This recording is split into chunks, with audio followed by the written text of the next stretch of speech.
Hey everyone, this is Beta Chieftain. If this is your first time listening to us, we just wanted to say thank you. We know the audio quality in these early episodes left a lot to be desired. We've learned a lot about recording and audio since then, and we promise it gets better as you go along.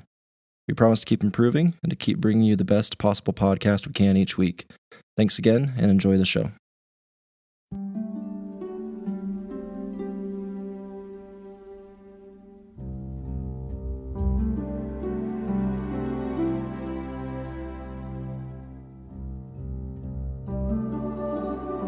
Welcome to episode 2 of Ghost Stories, a Destiny podcast. I am your fire team leader for this episode, X-Ray 441, and I'm joined by Beta Chieftain. Hey, how's it going? Good. Drop Slash. Hello there. And that's it. We're a 3-man fire team this time around, but that's all right. The date is October 7th, 2015. It's been exciting past couple days, and we actually released our first episode a little over 24 hours ago. We've gotten a lot of good feedback. We actually have a little over 70 followers on Twitter and a little over 115 listens on Podbean. We did get approved by iTunes, so our first episode should be up on iTunes in the next day or so. We'll definitely be posting that on Twitter whenever we're there. And so, X-Ray, there was one very important piece of feedback. What's that? Specifically that we need to be more energized. Well, let's do that then. I think that was nerves on not only my part but maybe yours, Beta. On me, yeah. I'm not used to speaking to lots of people, even if they're not there in the moment.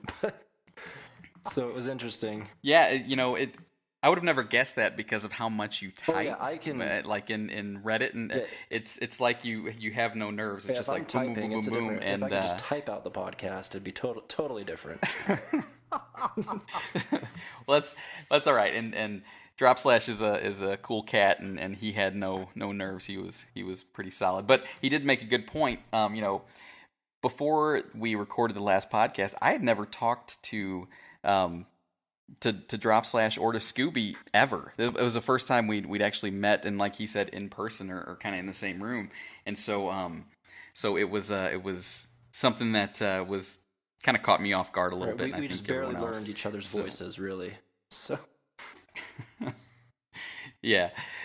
So anyway, I don't know. It's been like I said, it's been a fun and interesting past few days. I don't know, Beta. Did you find any interesting lore? So today was the Sleeper Simulant kind of reveal by Bungie, and I haven't finished the whole thing yet. But to those who have run it, you get to a point where you have to kind of replay Cade's stash and kill 3 witches or wizards, and it gives you this core thing that you have to re-energize. And so when you look at the core, there's 5 slots, and the bottom 3 are war stats. And so there's one for Terra or Earth, Luna, the Moon, and then I don't even remember what it called, Mars. It might have just been Mars, but the point is there's 3. And what's interesting is if you look at the Earth one and the Moon one, it says Rasputin, or at least has his abbreviation. But what's interesting is if you look at the Mars one, it has Charlemagne, which is pretty awesome because Charlemagne's something that's been kind of rumored to be in the game for a long time. We thought he was the war mind of Mars, but the game's never really called it out or gone into a lot of detail on it. And so it's tiny, but it was really cool to see that Charlemagne is in there. He's still on Mars somewhere, so I thought that was cool. Yeah. So that's the equivalent. That's the equivalent of Rasputin. That's on Earth, but for Mars. Talking about Rasputin, but now we have one more. So Charlemagne. Awesome. What about you? Drop any new stuff from the game or lore wise? Two big days in a row. So yesterday, the variant of the Paradox mission opened up, and we were able to sort of follow in the footsteps of Praedyth and find out some new secrets in the Vault of Glass. And when I was going through the very last part there, the last fight in the Glass Throne, in its fun new iteration, after I had cleared the area out, I did some exploring.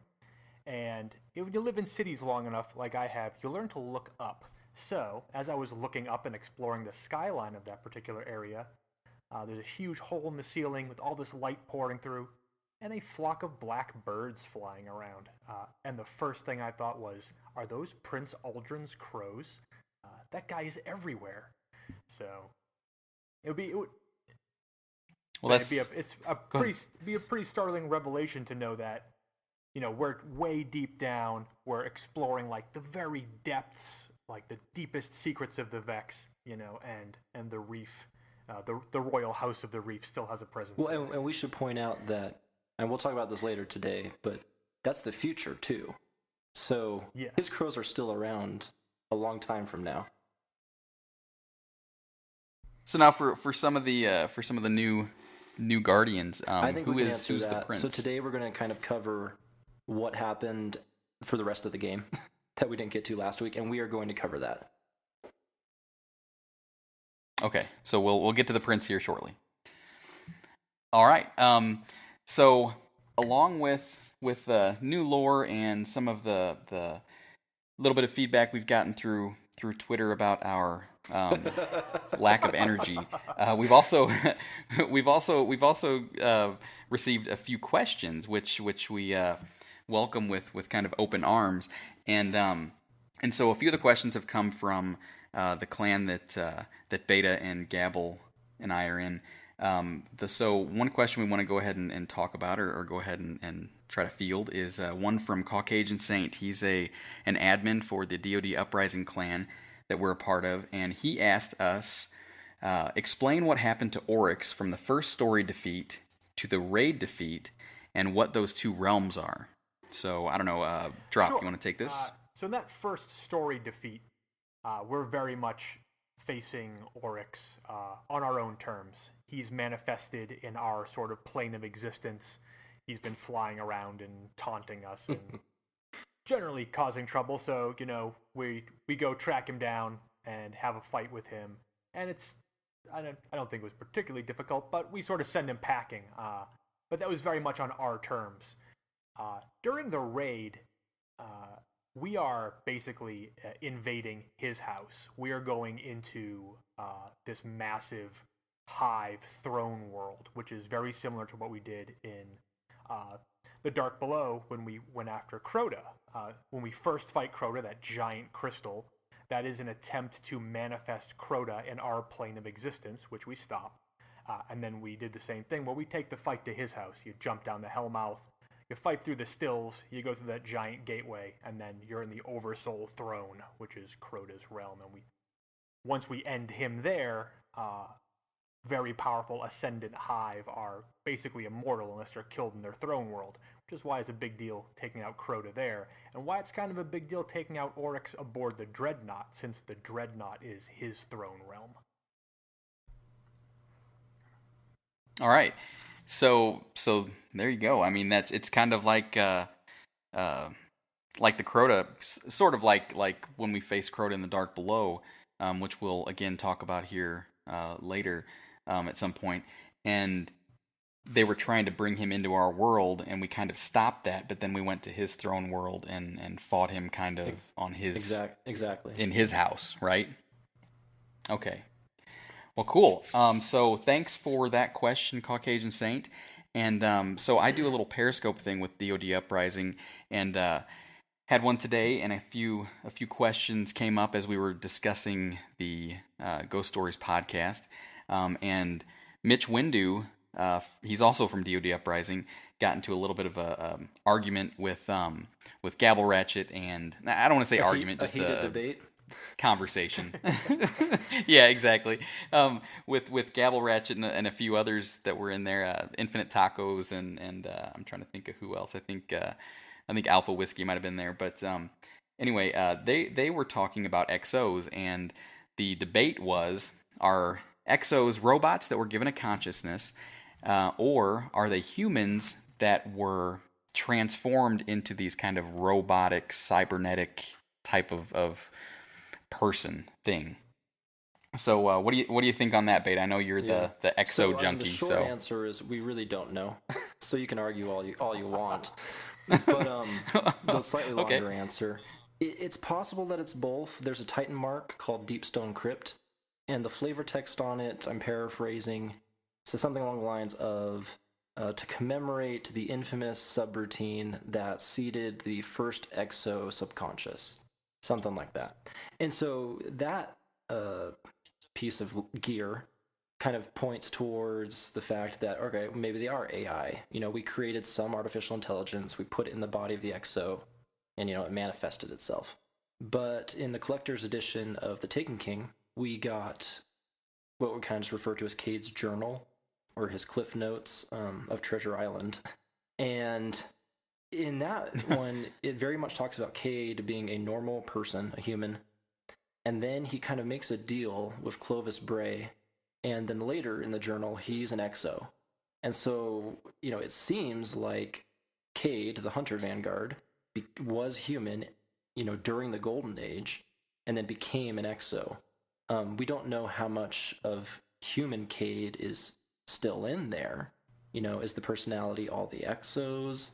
Was it kind of his mind melded with some AI? Like, we don't know. But and it is interesting whenever you're running Dust Palace or any of those kinds of strikes.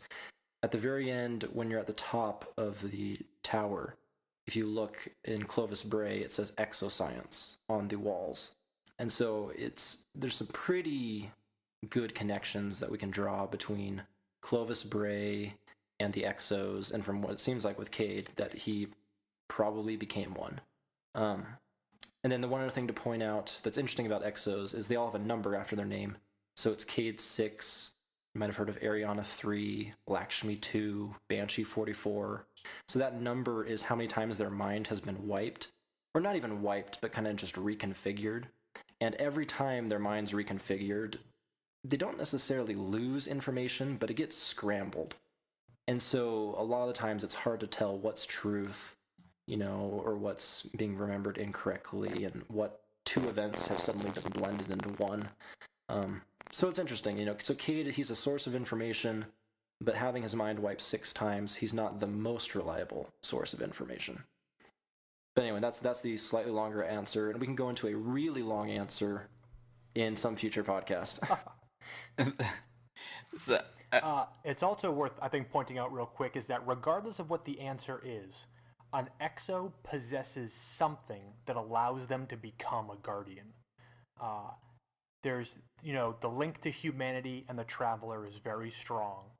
For what we know of the Awoken, they used to be human, so it makes sense that they can be guardians. So there must be something, there must be some little piece of humanity living somewhere inside the Exo's consciousness that allows them to be reawoken as a guardian. That's a really good point, and I was laughing because I was thinking how Beta said, Cade 6 has been reset 6 times, or reconfigured 6 times, and that he might not be the most reliable source of information, and all I can think is the guy that we trust to be our gunsmith has been reset 44 times, and so that makes him kind of the master of the loony bin in kind of with what we were just talking about. So he's and I think one of you said, and I have never really, I've stood around and heard him talk, but I don't think I've ever went and looked at all the stuff he says. But doesn't he say some pretty kooky stuff, or kind of gets mixed up, or doesn't really he know what's going on sometimes? Totally sure what's going on around him. Yeah, I'm waiting for one of those test guns to blow up in my hands. Yeah, it's man, what a great piece of I guess just extra stuff to do in the game was that, it gave him such a new reason for being. We're helping him come I back enjoy testing. He can't remember anything, but thanks to us, he now has a chance to relive some of those memories. Yeah, Right. until we get to Destiny Year 4 and he becomes Banshee 45 and can't remember a damn thing from the past 4 years. See, I was hoping that with the Taken King, because they pulled Tess out of the tower. I was hoping when we went in that Banshee's number might have increased. That would have been, I thought that would have been cool, but it didn't. So, all right, well, that's great. So thanks, Mitch Windu, for arguing with Gabble Ratchet and getting us this question. And if you want to send us any questions or comments, you can reach out to us on Twitter. We are at DGhostStories on Twitter, and our email address, you can send us questions that way as well, is destinyghoststories@gmail.com. So feel free anytime, send us whatever. Well, I'm not gonna say whatever you want, but you can send us some feedback. You can send us some feedback or some question submissions, and we'll do our best to work them into our show. All right, so where'd we leave off last week? We were talking about the Traveler showing up and the Speaker then becoming our new kind of person in the tower that speaks for. Did I say that right? I think I might have confused myself. The the Traveler shows up. Did I say it right? I don't know. I think you were right. Yeah. My cat just. I think we ended on, for a character named the Speaker, they don't do an awful lot of talking. Yeah. I think that's right. Sorry, I was distracted by my cat. Jumped up here, right? Almost jumped on my laptop. And now she's eating right here. But anyway, so yeah, the Speaker, who doesn't do a lot of talking, is in the tower, and that's who we're supposed to be getting our information about the Traveler from. And so what's next? Where are we at now? So we are where? So we go back to the tower and meet the Vanguard, kind of, get acclimated, figure out what's going on. And basically we immediately leave again to go out into what's called the Cosmodrome, which is basically the main Earth location, it's a big old space base. So all the ships that would leave and go, to other planets to take the scientists and the colonists, they all kind of left from this big space base that was the Cosmodrome. And so there's a lot of missions where in the early part of the game we're basically kind of just wandering around, honestly, just trying to figure out what's going on. And we're trying to get a jump drive for our ship, even within the first two missions, like I believe the last array is mission 3 or 4, we're already getting wrapped up in dead orbit, sent a team out there, they're missing, we have to go look for them. Like, you're very much, hey, welcome to your brand new life, dead I guess person. it is interesting. Now go do things for us. Because I had totally forgotten about the dead orbit, like that it was a dead orbit team. Because when you're in the early part of the game, if you've just bought it and you're just starting, like you still barely know who dead orbit is, so you kind of run through those missions not thinking about it. But now we can kind of look back and say, like, oh yeah, the lore was there. Dead orbit was there, and other things you just kind of had to know where to that what you were looking for. Yeah. And we should point out, we're talking about the dead orbit team that got lost. So basically that mission, and that's kind of the most important thing that happens on Earth. I mean, other stuff happens, but that's the crucial event, is we recover all these codes that this dead orbit team lost, and we go and I don't want to say wake up, I don't know what the right word is, but Reconnect. We reconnect Rasputin. So we find, Rasputin, and we basically launch this giant. We don't launch it. We open a giant satellite and reconnect Rasputin to all of his Warmind assets and weapons and whatever else he's got out there. Because he was basically locked inside the Cosmodrome because he was hiding from the darkness. And so that's the key for the Earth section of the story. Like, that is the key event. We reconnect Rasputin and allow him to start, fulfilling whatever objective it is he's trying to fulfill. Well, good. So, was that a good idea though? To reconnect Rasputin? I mean, I guess in the long run it has to been. be seen. Yeah. And right after we reconnect him, he locks our ghost out, like, immediately. So right. So yeah, we don't know. That's really. Yeah. Well, I mean, he locks our ghost out. He drops an orbital strike on Mars. Like, he really starts flexing his muscles very quickly. He's probably sounds a little pissed. All right, so so let's move on. So what's next? So we got the Exo Stranger, right? Is that It's she's important at this point in the story. You don't actually know who she is because what ends But up she's happening, following us around, right? Yeah, so to anyone playing the game, if you remember from the very first mission, you fly away in your ship to head towards the city, and there's this figure kind of standing on top of the hangar watching you, and that is the Exo Stranger. So she's been watching us since our ghost found us, really. And so she actually then she likes what she sees. Is that a proper way to put it? And Well, there's a lot of divergent theories on this. We don't know a lot about the Exo Stranger. We're not given a lot of insight, either like in the texts, in the grimoire, in the lore. There's not a lot to her. I think the current prevailing theory is that she is from some divergent timeline, and she has been waiting and watching the rise of Guardians, looking for one particular Guardian who makes a startling difference, is able to wield the light spectacularly well, and the belief is that that is our Guardian. So we become of immediate interest to her, and she starts keeping an eye on us to see what's going on. and because of her, we travel to Venus, right? Yes, and we should point out, so we do, in the interim, between the Earth and Venus, we go to the moon, and that's where she kind of decides that she likes us enough to make contact.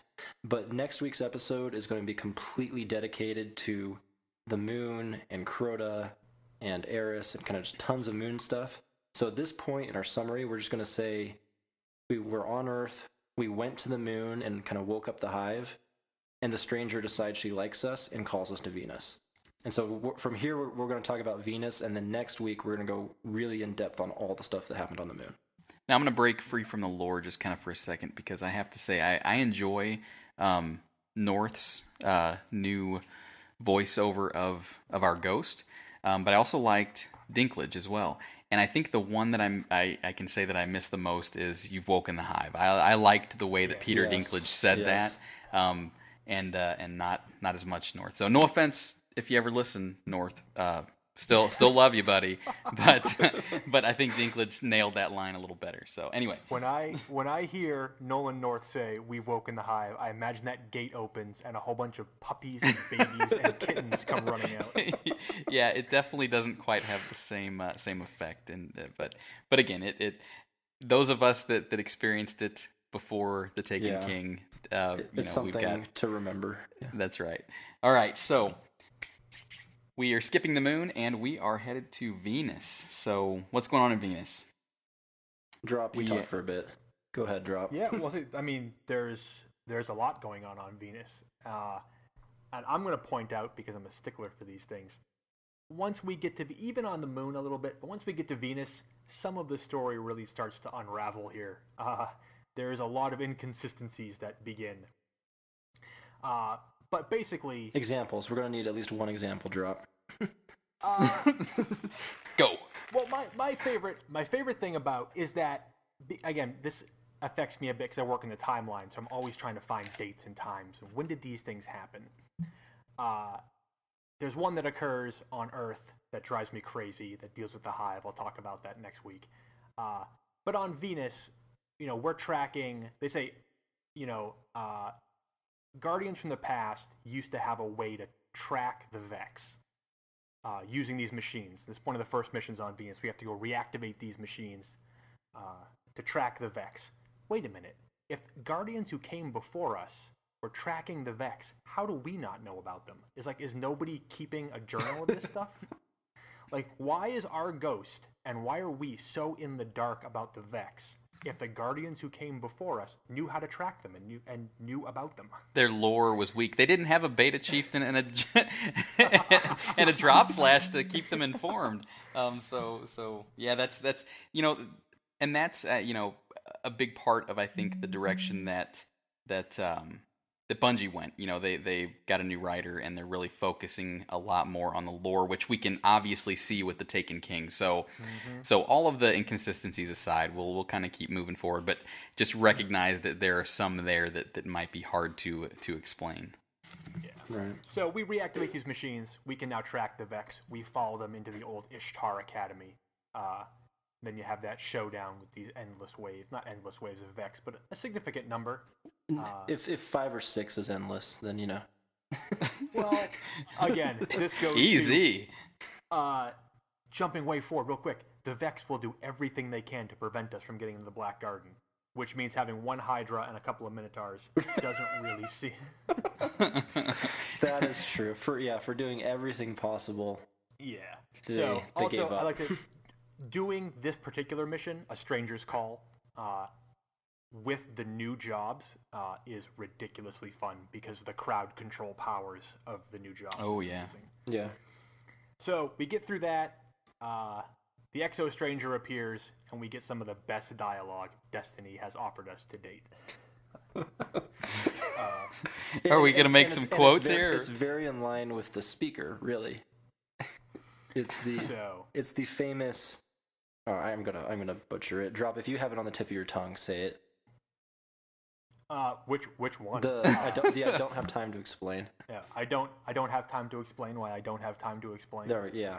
Which is very similar to this whole speakers. Like, I could tell you about, the things that happened before, but Well, yeah, that's another great line where the Exo Stranger's like, "Have you heard of the Black Garden?" And our ghost is like, "We've heard the legends." And I'm like, "No, we haven't. We haven't heard a damn thing up to this point. We were fighting the Hive on the moon." yeah. And I guess to get back to the lore, or not back to, we are talking lore. To get back to the summary, that line about "Have you heard about the Black Garden?" Like, that's what drives the rest of the base game. Yes.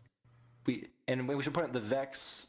We still really don't know what they are. They're machines that appear all over in all different timelines, and they're powerful. And according to the Exo Stranger, they're evil that's so evil that it hates other evil.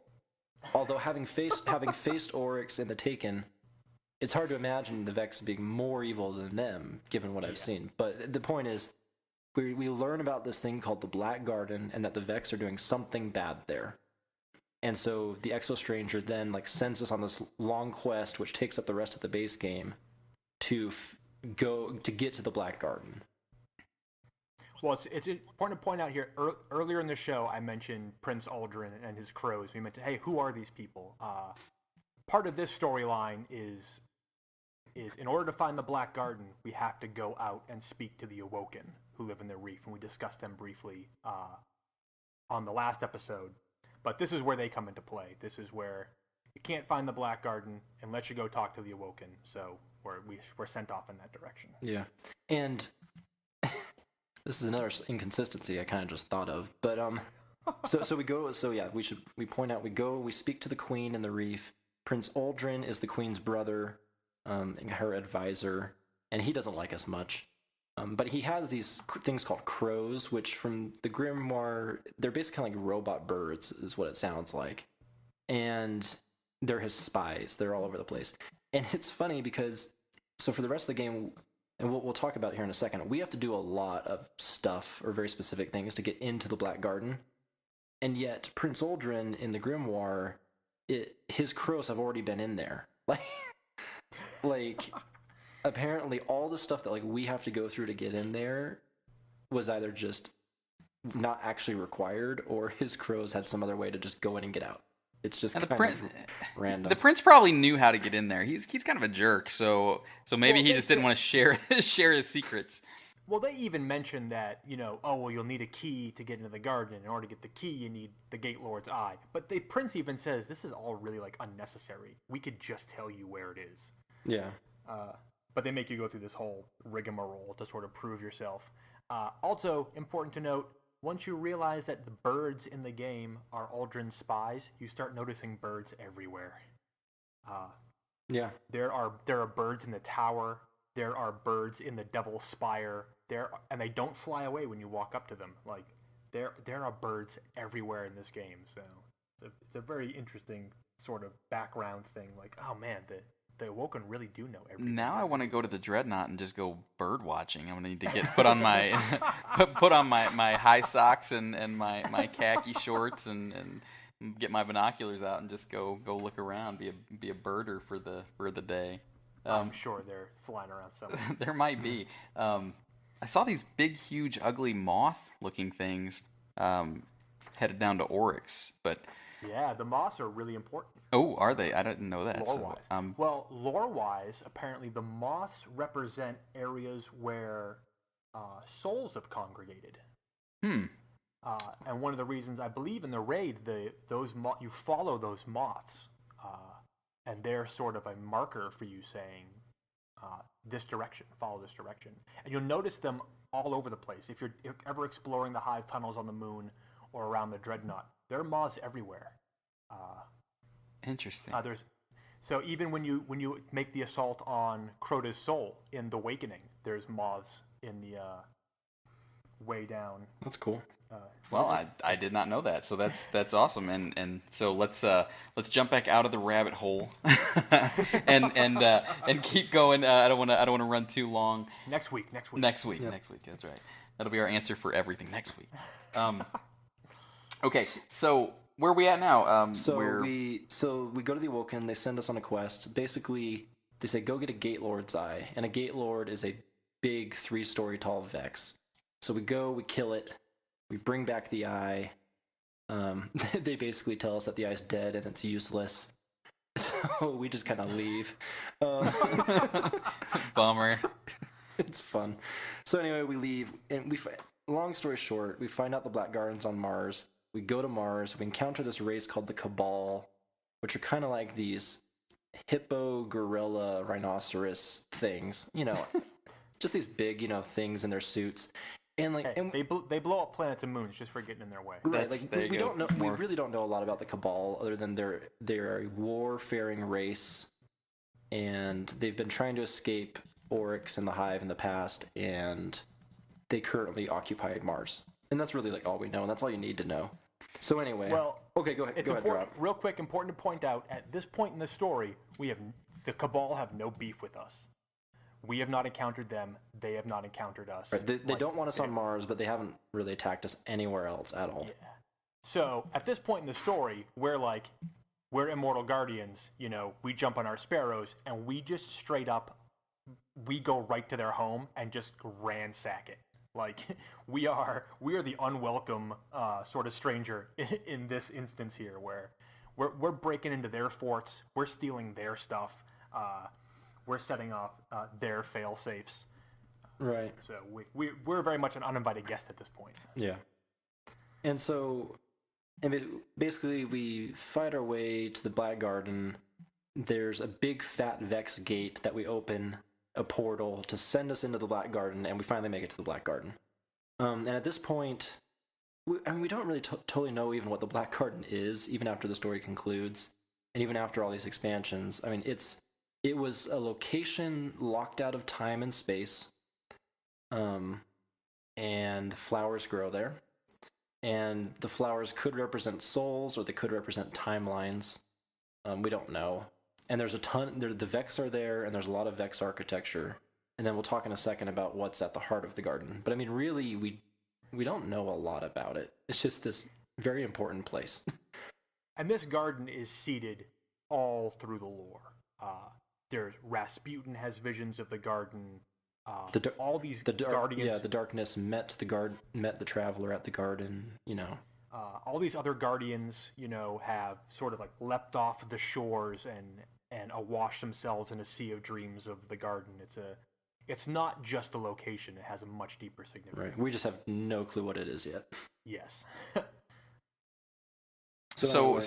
Yeah, I was gonna say once we get into the Black Garden, that's when we go try to find the Black Heart. Is that right?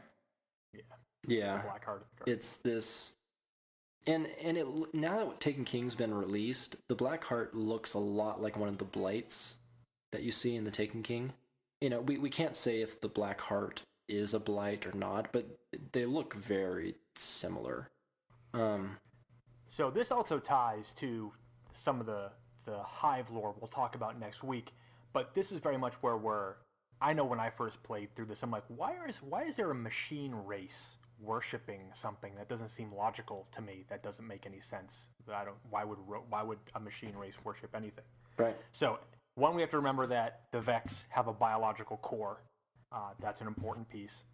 And two, now with the Taken King being released, we understand that there was an ancient Vex that once faced off with Oryx called Quira Blade Transform, and it programmed its followers to understand the concept of worship.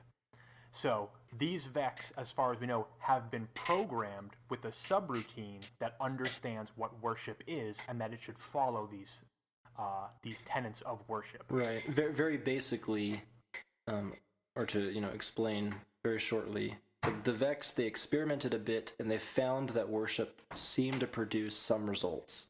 And so then Korea programs all the Vex to worship. So yeah, and to this day, and we don't necessarily know how long ago that was, but to this day, in the heart of the garden, they are worshiping. Yes. And so we of course then just blow away the heart that they're worshiping. Just kill it. And guns solve every problem you can imagine. Yeah. Just ask Rasputin.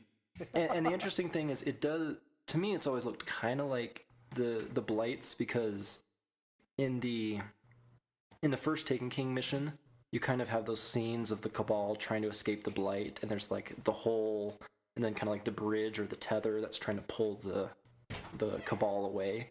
And it looks kind of similar to when the Black Heart kind of sends out this tendril, or like this bridge, to one of the statues, and then the statue comes to life.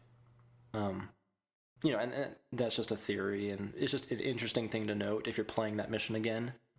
Kind of just think Taken, and maybe the Black Heart, kind of has the same types of powers as the worms and the hive, and maybe it kind of granted some powers to the Vex to help defend the heart. Go ahead. So talking about this now, I'm kind of thinking about other things related to the Taken King. And I know this might not really tie in, but whenever you're fighting Oryx, and I'm trying not to be too spoilery, but then again, this is lore, so we're gonna get into some of that stuff. But whenever you fight Oryx, and you get to the point where his chest opens up, and you have to stagger him, as you shoot him, the bright light being emitted from his chest fades a little bit, and you can see his black heart. And that's kind of how you're doing enough damage to kind of stagger him. And so I kind of, when I saw that, I'm like, hey, look, there's a black heart in Crota's dad. So I don't know if that had anything to do with the Vex at all, but it's kind of interesting to me.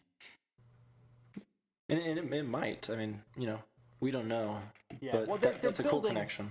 There's a lot of parallels being built now between the Vex and the Hive, to the point where, in Taken King missions, you have to become Ascendant to pass through the gates. As we previously discussed, with the Vex, you had to simulate a Gate Lord in order to pass through the gates. So there's a hierarchy there that activates. That is awesome, Drop. I hadn't even made that. I hadn't thought of that. See, well, it's a good podcast when, like, even between ourselves, I'm having revelations all over the place. Well, somebody once said they thought that the Vex legs, the deceased legs on the ground. That was me. Yeah, I know it was. That's why I brought it up. Someone was. Yeah, I was blowing away Vex one day, and there's occasionally you can blow one up, and it will just have the legs left. And I don't know. To me, the Vex legs look so much like the Thrall legs, and maybe that's just because all alien species legs look the same. I don't know. I do have a theory that is not appropriate for the time frame we have here, but when that's for another show. A Vex episode. We'll get to it. It's controversial, but also well founded, so it's a good theory. All right. Well, we'll have to remember that, and we'll make the listeners hold you to it. So, let's push forward real quick with the Vex here, so we can. Yeah, because we want to talk about Paradox. Yes. So in summary, sort of, we face the Vex in the Black Garden, we defeat them there, everything seems hunky-dory, and then we discover the Vault of Glass on Venus, which is another Vex stronghold, sort of the Vex stronghold, and we could probably do 5 episodes on just the Vault of Glass. Yeah. But most of the lore there comes from a fire team of 3, similar to what we're working with right now on the podcast, of Kabir, which I Praedyth, always thought was Kabar until or Kaber. yeah, until very recently.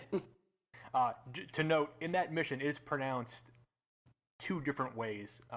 Praedyth says it one way, and then Ikora Ray says it another way, so who knows? I trust Praedyth. And Pahanin, the guy who created Super Good Advice.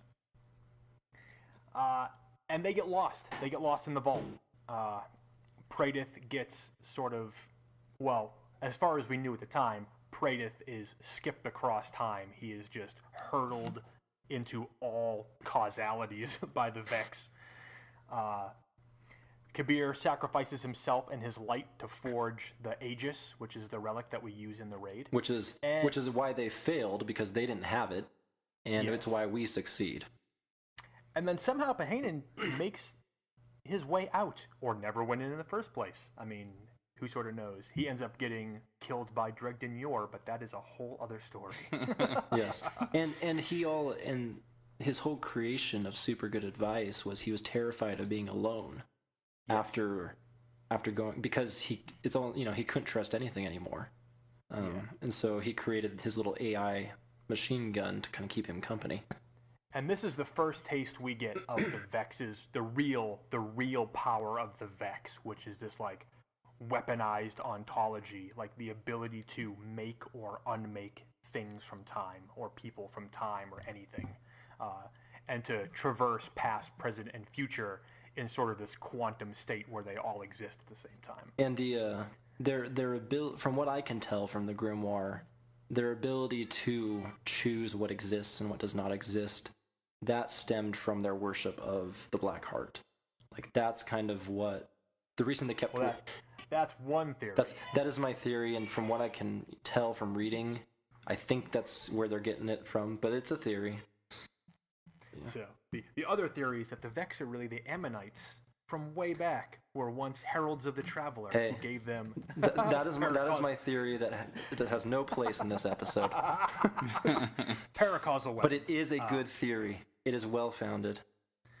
So to get back to the Vault of Glass, that is the major raid of Vanilla Destiny. We take on that challenge, and we face Atheon there at the bottom of the vault, times Conflux. And the vault itself, which is this sort of gigantic quantum machine that is creating a gateway between all possible pasts and futures, terrifying weapon of the Vex. Right, and I went ahead and looked up the word conflux just because I had to, and yeah, a conflux is a junction of like rivers or merging. So yeah, so Atheon, and we still don't totally know what he was, but there's this idea that Atheon was probably he's like the center of all time almost. And I don't have the reference in front of me. I need to look it up. I swear it's there. But I think I remember somewhere in one of the items that says that the Vault of Glass is unique across all timelines. Like it's just this weird bubble that is unique across timelines, across the universe. It's this singular thing. And so like Atheon quite possibly was the single point across all the Vex efforts, across all the timelines. Like he was the one in charge of it all. And so the fact that we then blow him up really probably screwed up their, they have it's possible, there's no coordination anymore, or the information was lost. Like, we don't know, but we really screwed it up when we blew him up. So, and in doing so, but even running this, we don't get a lot of information about what came before us. We have the hints.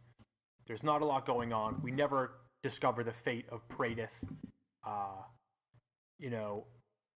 and there's still so many mysteries down there. We revisit again in House of Wolves, and then now in The Taken King, we get this new Paradox mission, which takes us back to the vault and gives us a ton of information for long sort of hidden secrets. To anyone listening, I have transcribed the entire mission. I'll probably try to get that up on Reddit, on the Destiny lore subreddit or something sometime soon. So if anyone's wanting to get a transcript of the entire mission, I do have that. I just got to get it up. I think I found your quote you were looking for, so let me see if this is it. So, other realities, alternate timelines, and paradoxical events all thrive within the vault. It is unique across the multiverse. There are other paths, places where one can find those who have failed the trial. Helsinki, Cabal, Guardians, others unseen and unknown until now, all from realities in which they assaulted the vault. Is that it? That is exactly it. So what's the All right. what was it from? Was it a grimoire or I don't know. I just found it. It was I think someone laid out what you were talking about. They've got a whole bunch of quotes from the vault. Okay, so yeah. And well, if we find it, we will put that in the show notes if we can find that absolutely. quote. yeah, I found the quote. I didn't need to know where it was from. Awesome. But it sounded cool for a second till you asked me that question. All right, so we're in the vault. So Paradox, yeah. So Yeah, Oh, so yeah. now we're back in the vault. we want to talk more about Paradox, and we learned a lot. And essentially, what for those who haven't run the mission, it can be done only when it's the daily heroic mission. But you're essentially going on this journey back into the vault because Praedyth, who we thought was dead or gone Lost to or time. lost in time, he sends a transmission. And what's interesting is when you're going through the transcripts, he's actually not even sure. He says something along the lines of, "I don't know why the Vex are letting me send this to you right now." It's like he's tried to send messages in the past and it's never worked. But for some reason now, the Vex decided, yep, let's let him send this message out. And the reason becomes very obvious very quickly. Yeah. Go ahead, tell him, Drop. What's the reason? The reason is that the Taken have invaded the vault. And that is a terrifying thought given what we talked about previously, the power of the vault. If that falls to the Taken, that threatens not just to end the Vex, which they're terrified about, that threatens to sort of end everything. Yeah. And the end of the Vex, we learn in this mission that everything the Vex have seen their own annihilation. They have seen the end of their race, their civilization. And so everything they have been doing in the vault and across our solar system is to try and stop that ending. They describe it as a pattern. The Vex, they see the pattern. And to me, it sounds very much like the shape that Oryx in the Taken King describes. I think they're talking about the same thing. So Oryx has what he always calls the final shape, which he later says is victory. And the Vex have their pattern. But I think they're all kind of seeing the same thing. They're striving for this end state, this victory state, and that's what they're all trying to achieve. And up until now, the Vex have been terrified because they have not seen a way that they can reach the end state. And no matter all their calculations and all their power, they have yet to find a way to not die. Yes, and this is why it becomes very important that we are involved. So we know that the Vex are incapable of simulating a Guardian, and that is because a Guardian represents this sort of paracausal being. We exist outside of causality, so we're almost impossible to simulate for the Vex. So for the Vex, we almost always represent a wild card. They don't know what we're going to do. Very literally, Guardians make their own fate. Yeah. They don't know they can't predict us. So inviting us in to a cause that they see as lost presents an opportunity for that cause to then not be lost because they're incapable of knowing what we're going to do. Yeah, and what's interesting is Praedyth describes the Vex that the kind of things that they don't think can help them, they cut, as Praedyth says.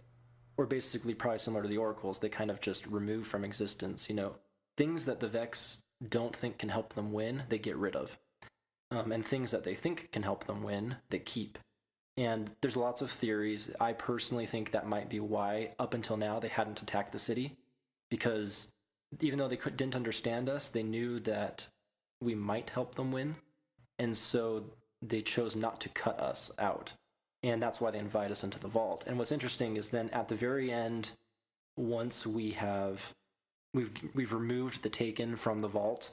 Let me look it up. Here we go. So Praedyth, he says, but then they won't end, will they? Because you're here. So he's referring to us, the Guardians.